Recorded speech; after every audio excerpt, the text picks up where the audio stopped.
தினம்தோறும் விளக்கேற்ற நல்ல எண்ணெய் இதயம் நல்லெண்ணெய்.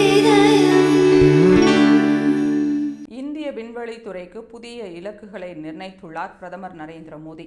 டெல்லியில் நடைபெற்ற தேசிய விண்வெளி தின கொண்டாட்டத்தில் பேசிய அவர், அடுத்த 5 ஆண்டுகளில் ஒவ்வொரு ஆண்டும் 50 ராக்கெட்டுகளை விண்ணில் ஏவக்கூடிய நிலையை இந்தியா அடைய வேண்டும் என குறிப்பிட்டார். தற்போது வருடத்திற்கு 5 ஏவுதல்கள் மட்டுமே நடக்கின்ற நிலையில் தனியார் துறையின் பங்களிப்பை அதிகரிக்க வேண்டும் என்றும் வலியுறுத்தினார். ஒவ்வொரு வாரமும் ஒரு ராக்கெட் ஏவுதலை நடத்தக்கூடிய திறனை கொண்ட நாடாக இந்தியா மாற வேண்டும். இதற்கான பங்கு ஸ்டார்ட் அப் நிறுவனங்களின் மூலமும் இளைஞர்களின் ஆர்வத்தாலும் மட்டுமே சாத்தியம். எனவே அடுத்த 5 ஆண்டுகளில் விண்வெளித்துறையில் 5 சிறப்பு வாய்ந்த ஸ்டார்ட் அப் நிறுவனங்கள் உருவாக வேண்டும் என மோடி தெரிவித்தார்.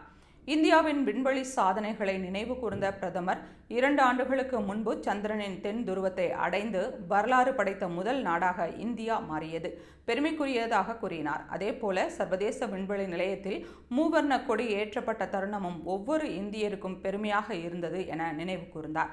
மீனவர்களுக்கு செயற்கைக்கோள்களில் தகவல்கள் உதவி செய்யும் அளவுக்கு விண்வெளி தொழில்நுட்பம் அத்தியாவசியமாக மாறிவிட்டதாக பிரதமர் மோடி குறிப்பிட்டார்.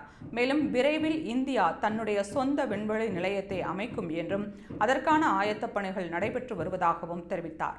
இந்திய விண்வெளி வீரர் குழுவை உருவாக்கும் முயற்சி தொடங்கப்பட்டுள்ள நிலையில் இளைஞர்கள் அதிக ஆர்வத்துடன் அதில் பங்கேற்று நாட்டின் கனவுகளுக்கு சிறகுகள் கொடுக்க வேண்டும் என பிரதமர் அழைப்பு விடுத்தார்.